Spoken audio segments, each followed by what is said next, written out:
15절까지의 말씀입니다.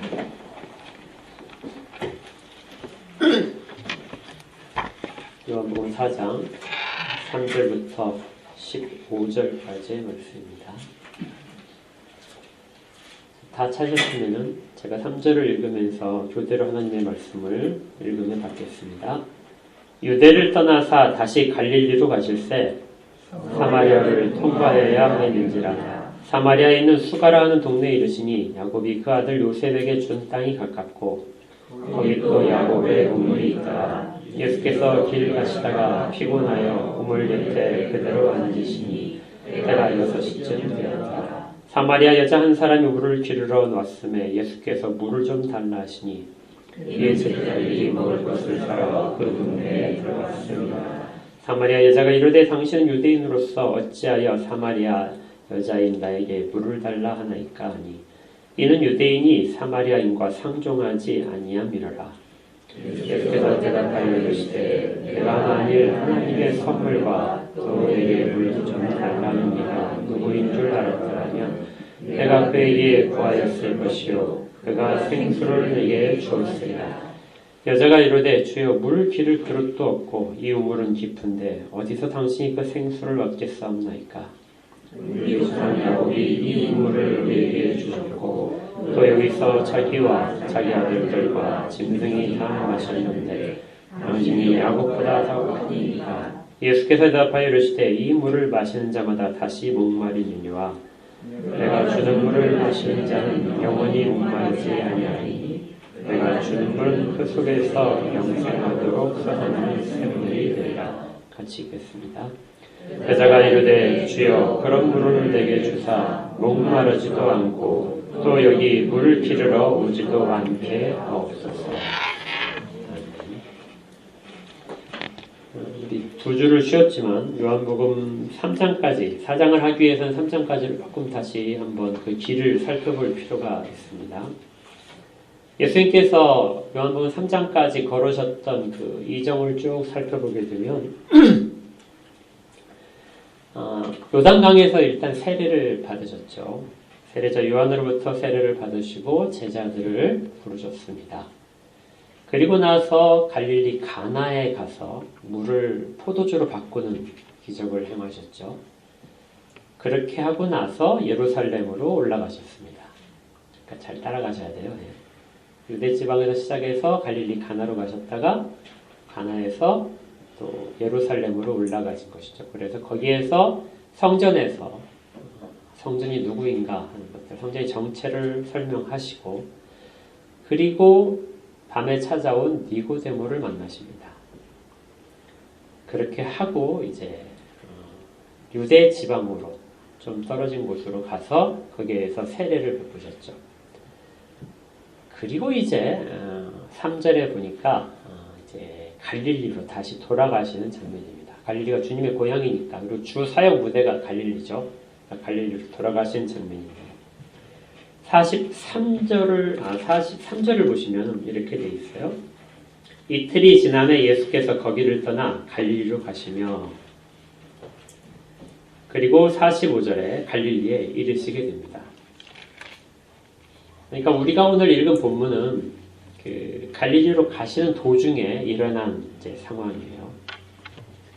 그래서 이 부분은 좀 떼어서 좀 놓아도 그냥 바로 3절에서 43절 이하로 가더라도 크게 지장이 없습니다. 그냥 여정 가운데 쭉 있는 여정이니까요. 그래서 그런지 이 오늘 본문에 일어난 사건은 다른 복음서에서는 기록을 하고 있지 않습니다. 그러나 이 사도 요한만큼은 이 부분을 아주 중요하게 생각을 해요.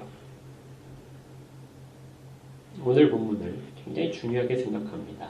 그리고 여기에서 예수님께서 사마리아 여인과 나누는 대화가 실제적으로 한 개인과 그 나눈 대화 중에서 제일 길어요.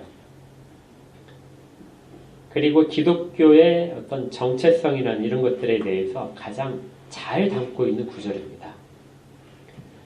굉장히 중요한 내용이죠. 그래서 사도 요한은 요한복음을 기록을 하면서 이 부분을 아주 강조하고 싶었던 겁니다. 우리가 요한복음을 처음부터 살펴봤지만 요한복음은 제가 처음에 말씀드릴 때 그리스도에 대한 어떤 신학책이라고 그랬죠. 그냥 단순히 어떤 사건들을 기록하지 않고 사건들의 의미를 정말 아주 좋은 그 구조적인 장치를 통해서 그걸 담아내고 있어요. 그래서 오늘 본문은 좀 어렵기도 하지만 굉장히 많은 내용을 함축적으로 담고 있다 이렇게 보셔야 됩니다. 그리고 이 내용들을 요한이 어떤 방식으로 전달을 하냐면 아주 이상하게 느끼도록 먼저 하고 전달을 해요.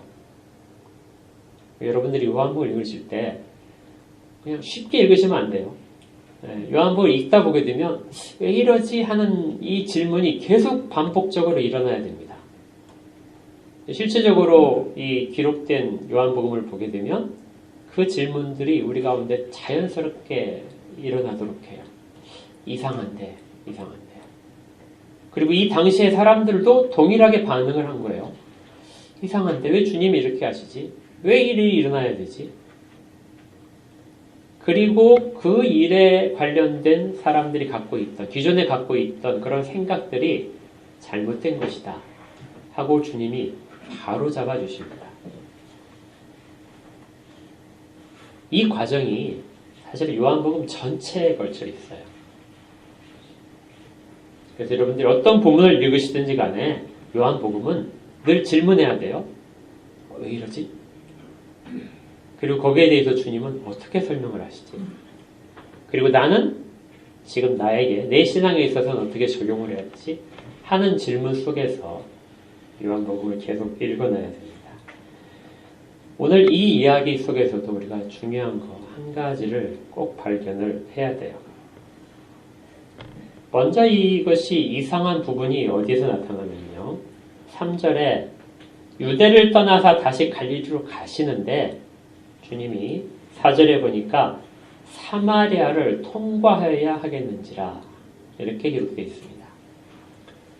그러니까 당시 그 예루살렘에서 갈릴리 호수 있는 쪽으로 갈릴리 지방으로 가려고 하게 되면 지도를 찾아보니까 고대 지도에 한 3가지 길이 있더라고요. 그 중에 제일 사람들이 많이 사용한 길은 예루살렘에서 여리고로 내려갔다가 여리고에서 요단강을 따라서 올라가는 길입니다. 그건 아주 험하지 않아요. 제일 평이롭고 안전한 길입니다. 그런데 조금 돌아가는 길에 이렇게 쭉 들어갑니다. 한 6일 정도 걸린다고 되어 있어요. 그리고 이제 나머지 2 길은 이제 그 산길입니다. 산으로 둘러싸인 부분들을 이제 지나가는 길인데, 그 중에 아주 유명한 길 하나가 있어요. 그것이 세겜이라는 곳을 지나는 길입니다. 세겜을 지나는 길인데, 세겜은 이름이 우리 성경에 지금 5절에 나와 있는 것처럼 수가라는 이름으로 바뀌었어요. 그래서 훨씬 족장 시대에는, 구약 시대에는 세겜이라고 불렸다가 그 이제 좀 그 많은 정치적이고 뭐 그런 단절된 상황 속에서 이름이 수가로 바뀌게 됩니다. 그 길을 따라서 갈릴리로 가는 길이 있어요. 이 길을 이제 별명이 있는데 족장의 길이라고 하더라고요. 족장의 길. 그러니까 이스라엘 백성들에게 족장이라고 하면 누구죠? 아브람, 이삭, 야곱. 거기에 이제 한 명 더 덧붙인다면 이제 요셉 정도 이렇게 붙일 겁니다. 이들이 걸었던 길이라는 거예요. 이 길은 아브라함이 가나안 땅으로 들어왔을 때 쭉 걸어왔던 길입니다. 그래서 세겜이라는 곳은 아브라함이 가나안 땅에 들어와서 처음으로 하나님 앞에서 제사를 드렸던 여호와의 이름을 불렀던 그곳이 세겜이에요. 지금 이 무대인 것이죠. 여러분들 잘 기억해 놓으셔야 됩니다. 이거 나중에 다시 나와요. 그 다음에 나중에 이제 야곱이 이곳에 자기의 터전을 마련합니다. 땅을 사고 그리고 우물을 깊게 파서 거기로부터 물을 얻어내죠. 그래서 오늘 본문에 나오는 그 주 무대가 야곱의 우물이라는 거예요.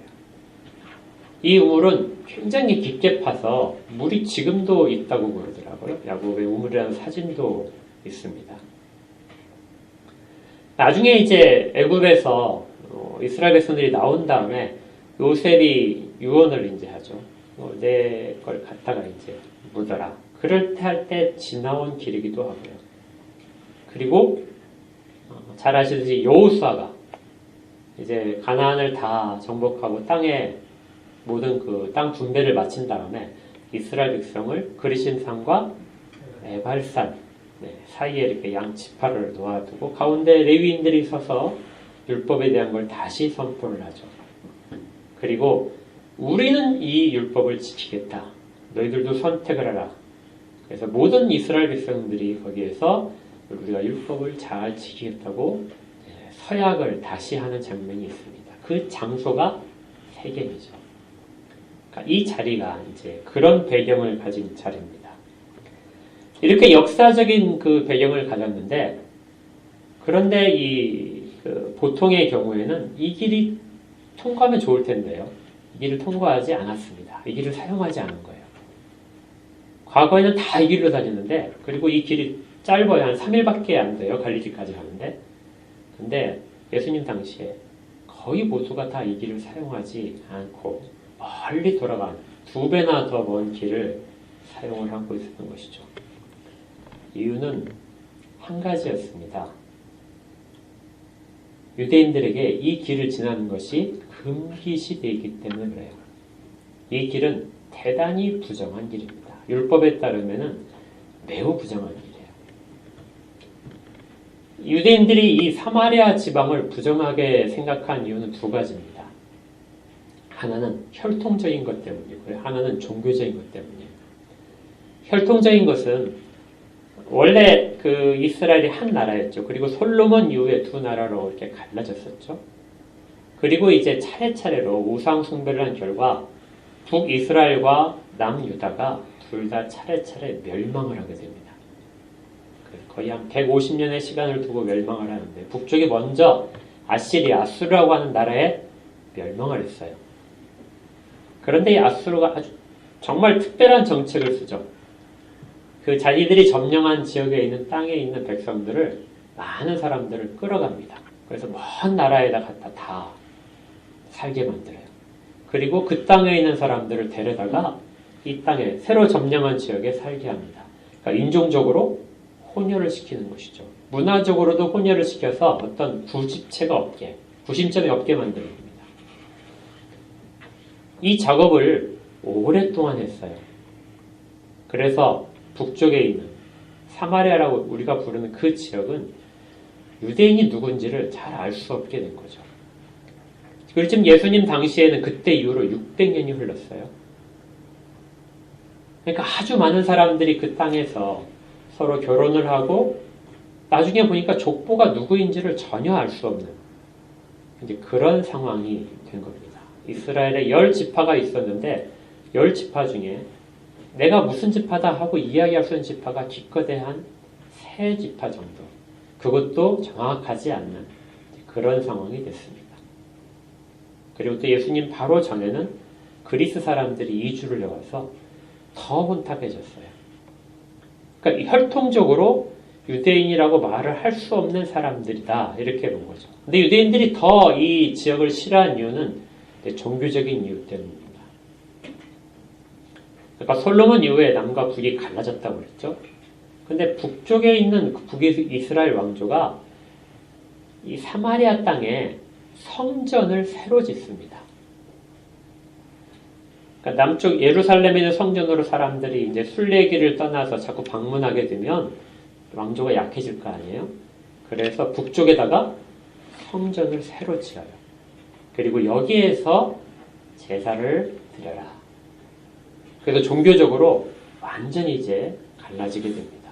그때 제사장을 이제 비느하스의 후손으로 제사장을 세우게 돼요. 같은 하나님을 섬기는데 두 곳에서 다른 제사장과 함께 이제 제사를 드리는 것입니다. 그렇게 하다 이제 아수르에 멸망당하면서 무너지게 되겠죠. 무너지고 얼마 후에 남쪽도 무너져서 예루살렘 성전도 없어졌습니다. 성전이 아무것도 없어진 상태가 됐습니다. 그리고 이제 남쪽 사람들이 돌아오기 시작했죠. 돌아와서 이제 성전을 다시 짓게 됩니다. 그리고 예루살렘 성을 이제 다시 건설을 하는데 이때 그 땅 가운데 남아있던 그 사마리아 사람들이 우리도 성전을 세우는데 같이 하자.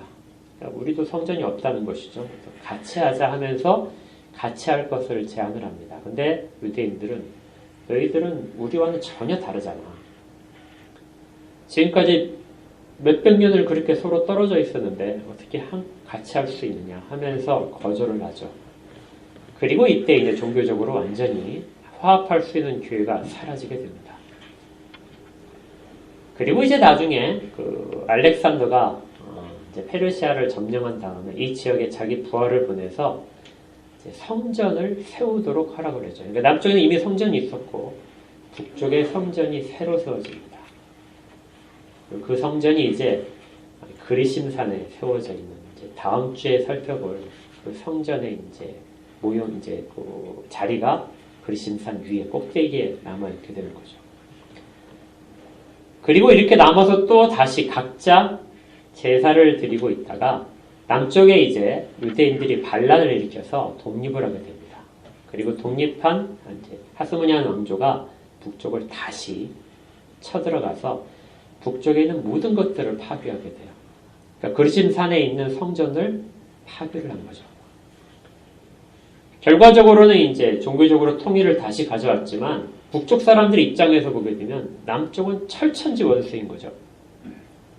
옛날에도 전쟁을 많이 했었는데 지금 우리 남과 북의 대치보다도 훨씬 오래된 그리고 종교적으로는 완전히 갈라진 그렇게 된 상황인 것입니다. 유대인들은 북쪽에 있는 사람들은 정말 신실하게 하나님을 섬기는 자들이 아니다. 정통이 아니다. 혈통적으로도 유대인이 아니다. 그래서 그들을 다 부정하고 더럽다고 보았습니다. 기록을 보니까 얼마나 철저하게 이들과 단절을 했는지 같은 음식을 먹을 수가 없어요. 같은 그릇을 사용할 수도 없습니다. 그러니까 이 당시에 유대인들은 사마리아 지역을 통과할 수가 없는 거예요. 왜냐하면 그 땅을 가다 보게 되면 땅이 넓어서 중간에 잠도 자야 되고 음식도 먹어야 되는데 사마리아 땅에 물을 마시는 것도 율법적으로 보게 되면 매우 부정한 일이 되는 거죠. 음식을 사 먹을 수도 없는 상황입니다. 그래서 정말 급하게 아주 날짜가 급해서 사마리아 땅을 빨리 지나가야 된다면 물도 가져가고 음식도 싸가는 중간에 마을도 들리지 않고 이렇게 해서 빨리 지나가려는 것이 일반적인 유대인들의 모습이었어요. 그래서 지금 우리가 본 이 장면에서 4절에 있는 것처럼 사마리아를 통과해야 된다 이 말은 굉장히 이상한 이야기입니다. 갈릴리로 가기 위해서는 돌아가야 되는데 사마리아 땅을 통과한다는 것이죠. 이 요한복음 외에는 다른 복음서에서는 사마리아는 매우 부정적으로들 나옵니다. 사마리아라는 말이 나오는 순간 늘 이거 안 되겠다, 부정하다, 더럽다는 생각을 항상 갖게 돼요. 누가복음 9장에 보게 되면 이런 갈등 상황이 있어요. 예수님께서 예루살렘으로 올라가시는 장면인데 사마리아 마을로 이제 들어가시려고 했어요. 예수님은 종종 사마리아 마을에 들리셨습니다. 그런데 들어가려고 했는데 다른 마을과 다르게 이 마을은 예수님이 예루살렘으로 가신다는 걸 알자 마을에 들어오는 것을 막았어요. 가서 이제 음식도 사고 잠도 자야 되는데 막았습니다. 얼마나 강하게 그 거절을 했는지 이렇게 기록되어 있어요. 누가복음 9장 54절에 야고보와 요한이 매우 분개했습니다. 화가 나서 이를 보고 이르되 주여 우리가 불을 명하여 하늘부터 내려 저들을 멸하라 하기를 원하시나이까. 우리를 거절하는 저들을 정말 불을 내려서 이게 굉장히 이때 막 믿음이 충만했던 것 같아요. 하늘 명을 해가지고 막 불이 내려서 저들을 다 불태워버리는 그렇게 할까요? 실제 그게 가능하다고 생각을 했던 것 같아요. 이 정도로 사마리아 땅에는 아주 적대적인 것이 제자들의 마음속에도 있었습니다. 예수님이 아마 그 사마리아 땅을 자주 다니시다 보니까 이런 오해도 있었던 것 같아요. 나중에 이제 요한복음 뒷부분에 7장 이후에 가게 되면 나오는데요. 사람들이 예수님을 굉장히 욕을 했습니다. 엄청나게 욕을 많이 했어요. 그 중에 좀 점잖은 욕들이 있어요. 그게 뭐냐면 그냥 갈릴리 사람이다. 이게 좀 촌놈 뭐 이런 식이에요. 예. 거기에 조금 더 세게 하게 되면 이제 나사렛 사람이다. 뭐 출신 지방을 이야기하면서 좀 멸시하는 그런 것입니다. 술을 즐기는 자다. 예수님이 이제 포도주를 마시니까 술을 즐기는 자다. 이렇게 했었고요. 조금 이제 심해지면 세리의 친구다. 그리고 창기의 친구다. 네. 그리고 이제 조금 더 세지면 이제 귀신 들린 자다. 그리고 아주 센 욕이 사마리아인이다. 이렇게 얘기해요. 그러니까 예수님에 대해서 사마리아인이다. 네가 사마리아이냐 하고 이제 이렇게 욕을 했던 것이죠. 이건 우리가 볼 때는 아무것도 아닌 욕처럼 보지만 이 당시에는 예수님에 대해서는 정말 심각한 욕을 하고 있는 겁니다. 아무도 예수님하고 접촉하지 못하도록 그렇게 하려는 의도죠. 그런데 주님은 이런 상황 속에서 지금 사마리아로 가는 길을 택하신 것이죠. 그리고 더 분명한 것이 뭐냐면 4절이 원래 원문에 보게 되면 이렇게 돼 있어요. 사마리아를 통과해야만 했다. 이렇게 돼 있습니다. 그러니까 이게 하겠는지라 이것은 영어로 보게 되면 must예요. 반드시 통과를 해야만 한다. 이게 주님의 의지였습니다. 그러니까 아마 이 상황을 생각해 보게 되면 주님과 제자들 사이에 갈등이 있었던 것 같아요. 제자들은 왜 예수님 우리가 급한 것도 아닌데 왜 사마리아 지역을 통과해야 됩니까? 근데 예수님은 우리는 꼭 가야 된다. 그렇게 하시는 것이죠. 그리고 뒷부분을 보게 되면 매우 급하게 출발하신 것 같아요. 아까 말씀드렸죠? 사마리아 땅을 지나려면 물과 음식들을 다 싸가야 되는데 이 나중에 보니까 음식이 없어요. 준비를 하지 않은 겁니다. 그러니까 예수님이 제자들을 얼마나 재촉하셨는지 이미 음식을 살 시간도 없이 그냥 바로 출발한 걸 알 수 있어요. 그리고 중간에 쉬지도 않고 온 걸 알 수 있습니다. 지금 거기에 보게 되면 6절에 보게 되면 예수님이 쭉 오다가 야곱의 우물에 이제 도착을 하셨는데 거기서 피곤하여 우물 곁에 그대로 앉으셨다. 그러니까 주저앉았다는 표현이에요. 예수님이 얼마나 피곤하신지 그냥 거기에 주저앉으셨습니다. 우물 곁에. 그러니까 무리를 해서 여기까지 계속 걸어오신 것이죠. 이때가 낮 12시입니다. 그 6시로 되어 있는 것은 6을 더하면은 이제 12시, 우리 시간으로는 12시입니다. 한낮에는 유대인들이 보통 길을 나서지 않거든요. 더워서. 그런데 예수님은 이 시간대까지 계속 걸으셨던 것이죠. 제자들을 아주 재촉을 해서 급하게 떠나시면서 이 사마리아 길을 택하셔서 오신 것이죠. 왜 이렇게 주님이 이렇게 무리를 하셨을까요? 주님은 정말로 피곤하셨던 거예요. 어떤 상징적인 표현이 전혀 아닙니다. 우리가 주인께서 줄이셨다, 혹은 뭐 비통해 하셨다, 아니면 뭐 피곤하고 주무셨다, 목말라셨다, 이런 모든 표현들은 실제적으로 주님이 겪으셨던 그 내용들입니다. 주님은 이렇게까지 무리해서 이 자리에 오셨어요. 그리고 또 이상한 점이 또 나타납니다. 이제 먹을 것이 없으니까 주님 우물가에 앉아 계시는데 제자들이 음식을 사러 마을에 들어갑니다. 보통에 있을 수 없는 일이에요. 그런데 아마 예수님이 보내신 것 같아요. 가서 음식을 좀 구해오라. 그런데 옆에 제자들이 한 사람도 남아있지 않았습니다. 우리가 보통 어떤 그 선생님을 모시고 어딜 갔다 그러면 누군가는 옆에 남아있어야 되겠죠.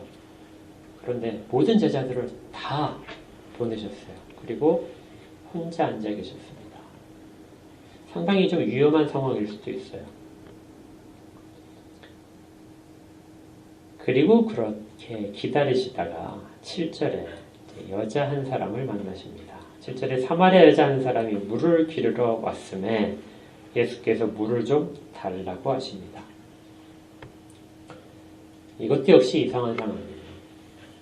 여자가 12시에 물을 혼자 기르러 왔습니다. 낮에 하도 더우니까. 그리고 이 우물은 마을로부터 좀 떨어진 곳에 있어요. 그리고 우물을 덮고 있는 뚜껑은 대부분이 다 아주 무겁습니다. 그래서 혼자 옮기기가 힘들거든요. 그런데 이 여자는 혼자 낮 12시에 물을 뜨러 왔습니다. 보통 여성분들 우리 옛날 그 풍속도 보게 되면 어떻게 하죠? 이렇게 빨래터 우물가 보게 되면 혼자 있는 장면 그림이 없죠. 예, 신윤복 풍속도 보게 되면 막 수다 떨면서 하잖아요. 대부분이 다 몰려다니면서 같이 와서 같이 물도 뜨고 좀 이야기도 하고 그렇게 하는 곳이 우물가입니다. 이게 사랑방 역할을 하는데 이 여자는 혼자 왔습니다. 낮 12시에요. 그래서 우리가 보기에 이 여자는 그 마을에서부터 친구를 아무도 구할 수 없는 여자임을 알 수 있습니다. 다음에 보겠지만 남편이 5이나 있었던 여자고요. 현재 같이 살고 있는 남자도 자기 남편이 아닌 여자입니다. 이 여자가 아주 이상한 여자죠. 그런데 여자가 난 12시에 왔는데 예수님이 기다리고 있는 겁니다. 그리고 예수님은 그 여자에게 말을 거셨어요. 이 여자가 아마 굉장히 놀랐을 겁니다. 왜냐하면 9절에 보니까 이렇게 돼 있어요. 사마리아 여자가 이르되 당신은 유대인으로서 어찌하여 사마리아 여자인 나에게 물을 달라 하십니까? 아니 이는 유대인이 사마리아인과 상종하지 아니하노라. 이 말을 붙이지 않는데 말도 걸지 않는데 특히 남자가 여자에게 말을 거는 것은 엄격하게 금지가 되어 있습니다. 유대인들에게. 그리고 예수님과 같은 그 랍비라면은 길에서 여자와 단둘이 이야기도 하지 않고 그리고 여자와 단둘이 있지도 않았습니다. 그게 다 금지되어 있었어요. 그러니까 매우 지금 이상하고 유대인들 시각으로 보게 되면 이거 정말 다 온통 뒤죽박죽인 상황인 거예요. 그런데 주님이 여자와 대화를 하는 거죠. 여자의 이 말은 예수님하고 대화를 거절한 겁니다. 왜 내게 물을 달라고 합니까? 당신과 나는 상종을 하는 아닌 사람입니다 하면서 대화를 거절을 했어요. 나중에 제자들이 돌아와서 이 장면을 봤습니다. 27절을 보시면은 이때 제자들이 돌아와서 예수께서 여자와 말씀하시는 것을 보고는 이상하게 여겼어요. 그러니까 정말 이상하게 주님은 이 여자와 대화를 계속해서 해나가십니다. 여자가 거절을 하게 되면 아마 예수님이 말을 안 하셨을 것 같아요. 그런데 예수님께서는 여자가 거절을 했음에도 불구하고 10절에 보니까 예수께서 대답하여 이르시되 내가 만일 하나님의 선물과 또 내게 물 좀 달라는 이가 누구인 줄 알았더라면 내가 그에게 구하였을 것이요 그가 생수를 내게 주었으리라. 이 대화도 잘 이해가 안 되는 이상한 대화죠. 예수님께서 물을 달라고 여자에게 하신 다음에 근데 이번엔 뭐라고 그래요? 내가 누군지를 알았다면 나한테 네가 물을 달라고 했을 것이다. 대화의 초점이 전혀 맞지 않습니다. 그런데 이 말을 통해서 예수님은 여자가 지금 어떤 상태인지를 말씀을 하고 계세요. 예수님이 물을 달라고 하신 것은 목이 말랐기 때문입니다. 매우 피곤했기 때문이에요. 그런데 반대로 여자도 예수님에게 물을 청해야 되는 상태라는 겁니다. 여자가 왜 이 시간에 왔을까요? 물이 필요했습니다. 밥을 짓고 무엇인가를 다른 일을 하기 위해서 물을 길러와야 되는데 사람들과 같이 있는 시간을 택할 수 없어서 이 시간에 혼자 나온 것이죠. 그리고 오늘뿐만이 아니라 내일도 난 12시에 물을 떠와야 될 것입니다. 왜냐하면 물은 곧 떨어지니까요. 이 여자가 매일매일 물을 들어오는 이 상황도 여자에게는 목마른 상황입니다. 주님은 여자에게 내가 물을 주겠다고 말씀을 하시는 거예요. 네가 내가 누구인지를 알았다면, 내가 너에게 줄 수 있는 하나님의 선물이 무엇인지를 알았다면 너는 나에게 물을 청했을 것이다. 그리고 내가 너에게 생수를 주었을 것이다. 여기에서의 생수란 말은 살아있는 말입니다. 신선한 물이고 우물물처럼 고여있는 물이 아니라 흐르는 물을 말해요. 결코 떨어지지 않는 물입니다. 그 물을 내가 너에게 주었을 뻔했다. 주님께서 이렇게 말씀하신 것은 여자야, 네가 기회를 놓쳤다. 이것이 아니고요. 내가 너에게 그걸 줄 수 있는 사람이다. 만약 알았다라면 지금이라도 내게 그것을 구해야 된다 하는 말씀입니다. 근데 여자는 여전히 이해를 못해요. 11절에 여자가 이렇게 합니다. 주여 물 기를 그릇도 없고 이 우물은 깊은데 어디서 당신이 그 생수를 얻겠습니까? 약간 비웃는 말처럼 들려요. 지금 당신은 물을 뜰 만한 그릇이 없어요. 이게 두레박을 말해요. 두레박도 당신이 없지 않습니까? 그리고 이 우물은 매우 깊습니다. 4세기에 나와 있는 기록에는 그 물의 깊이가 30m쯤 됐대요. 그러니까 그 물을 길어오려면 두레박이 아주 길어야 되겠죠. 근데 유대인과 사마리아인은 같은 그릇을 쓸 수가 없어요. 그러니까 예수님은 별도로 자기의 두레박이 있어야 됩니다. 아니면 정말 누군가 호의를 베풀어서 사마리아인이 물을 주게 되면 받아먹을 수밖에 없는 상황이죠. 내가 당신에게 줄 마음이 없는데 당신이 두레박이 있습니까? 저 속에서 물을 끌어낼 수 있습니까? 하고 물어보는 거예요. 당신이 생수를 그렇다면 저 물도 끌어내서 내게 줄 수 없는데 당신 스스로도 마실 수 없는데 어떻게 생수를 내게 줄 수 있다고 합니까?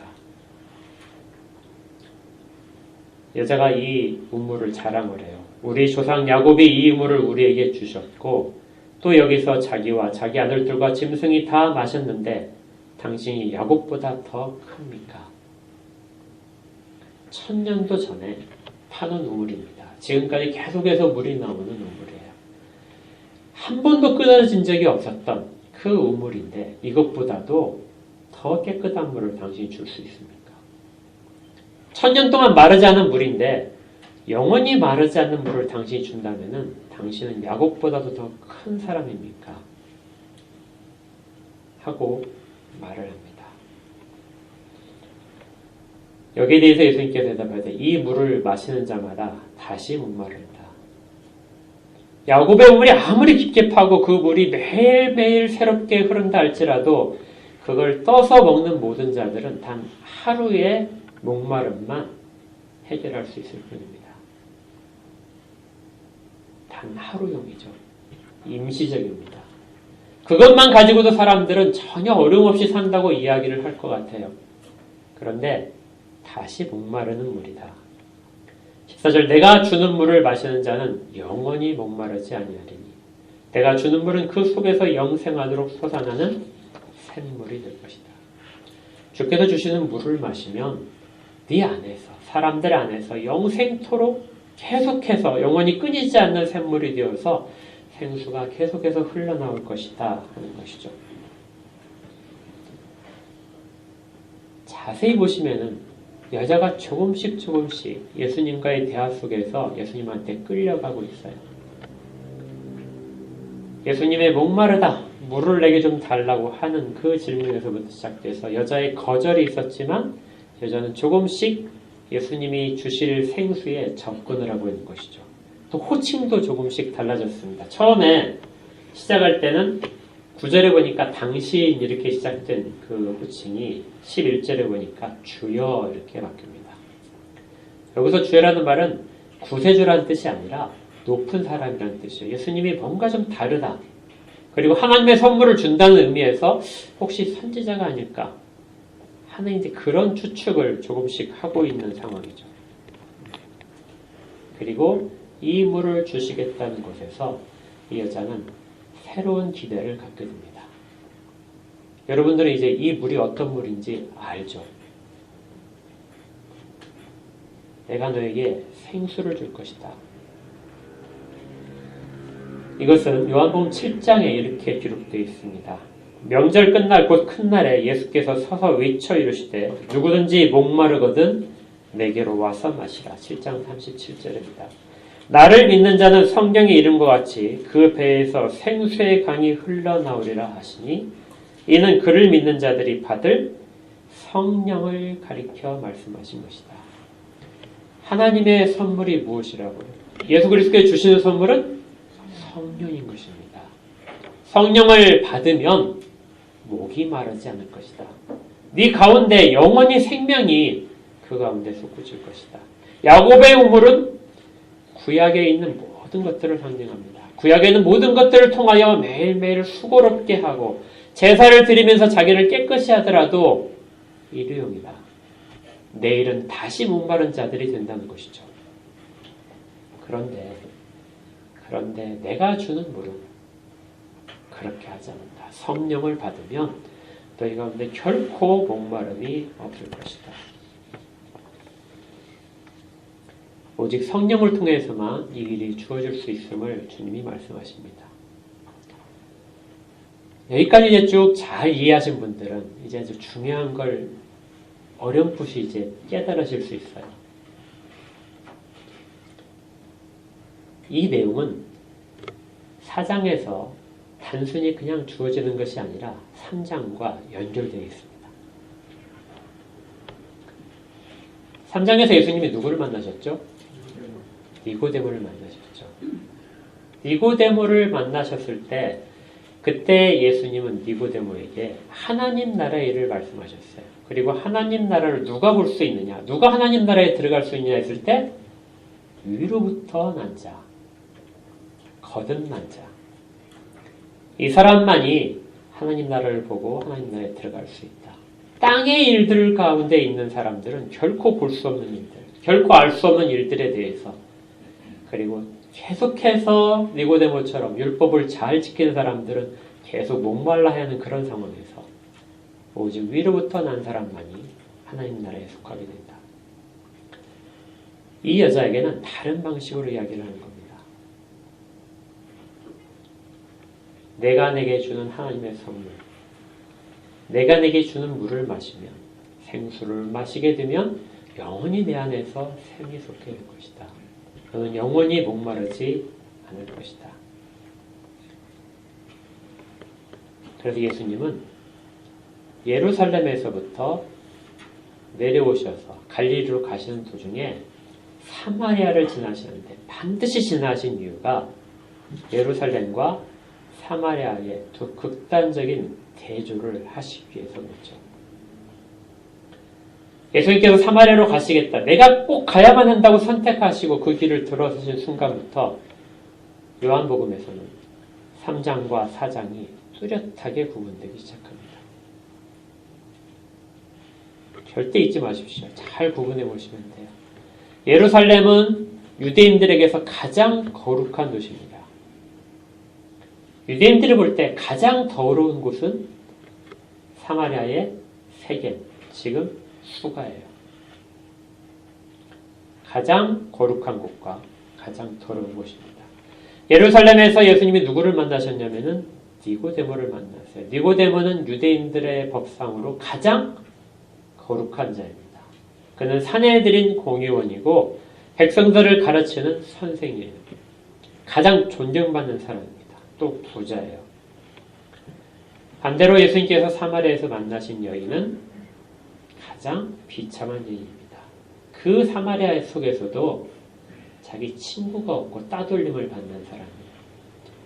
남편도 없습니다.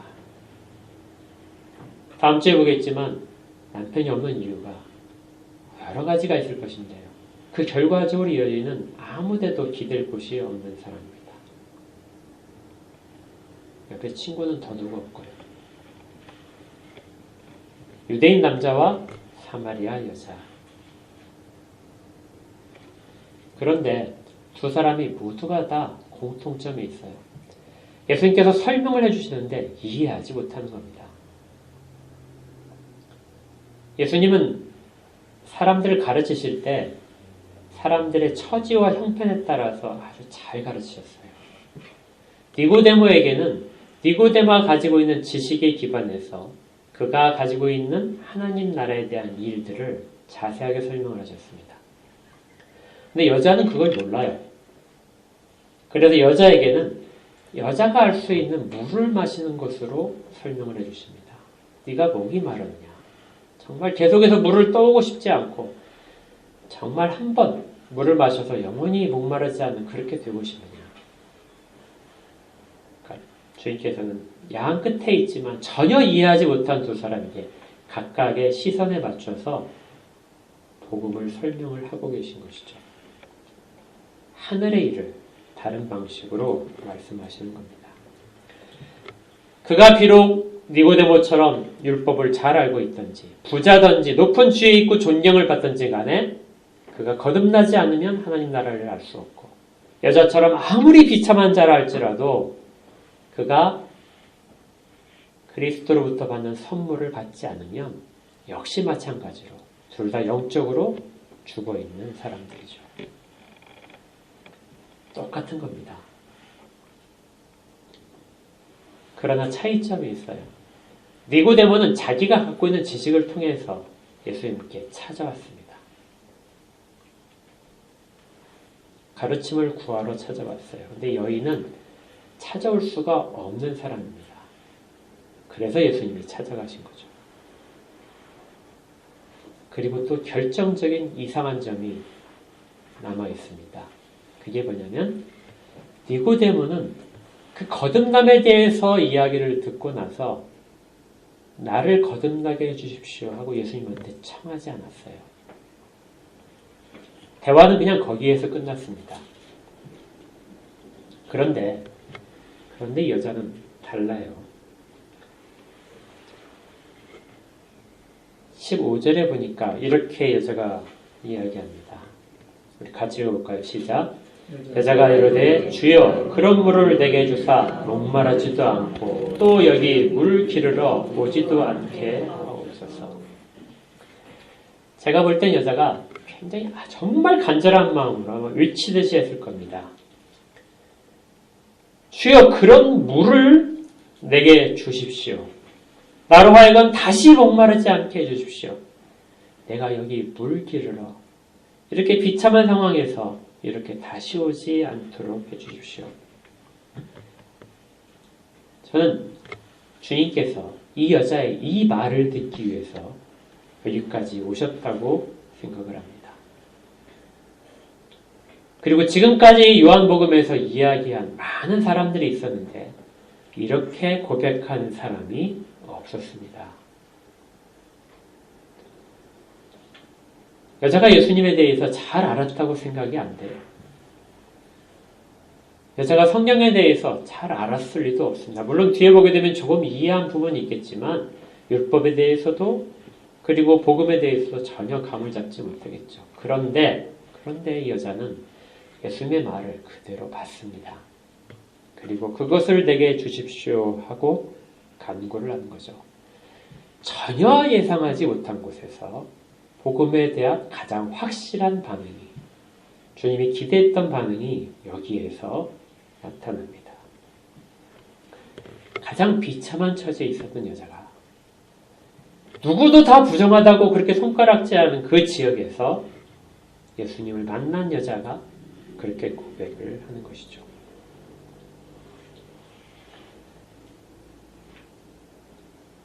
여러분들은 니고데모와 이 사마리아 여인 중에서 누가 복되다고 생각하십니까?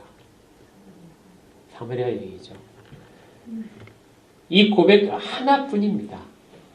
이 고백 있기 전까지 누가 더 복된 사람이라고 사람들에게 생각했을까요? 당연히 니고데모죠. 여자가 우리가 복되다고 고백을 하는 이유는, 동의를 하는 이유는 단 하나예요.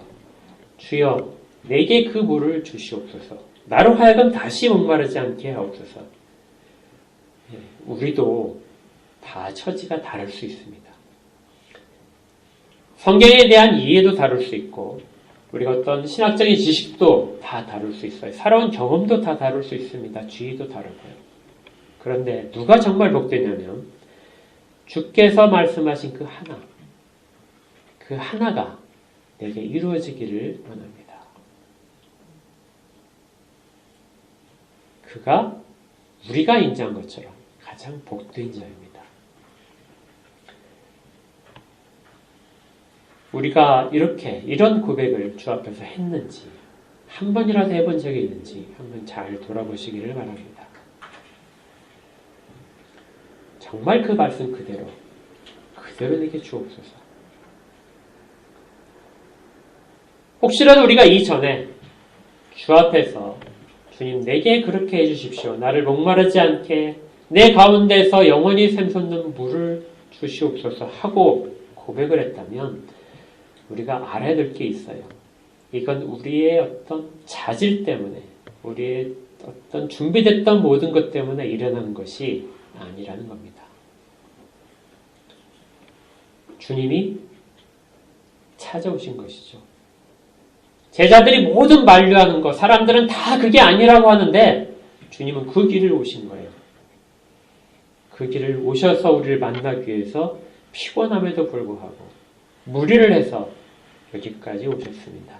그리고 우리를 만나시고 자꾸자꾸 거절하는 우리에게 주님은 주님의 말씀을 이해할 수 있도록 그렇게 계속 대화를 끌어가시는 거죠. 우리의 수준에 맞춰서 그렇게 하셨습니다. 그래서 우리가 구할 수 있었던 것이죠. 그리고 주님은 그 일들을 주신 것입니다. 전혀 열리지 않을 것 같은 입술이 주님 앞에 열려서 찬양하고 고백하고 구하는 자들.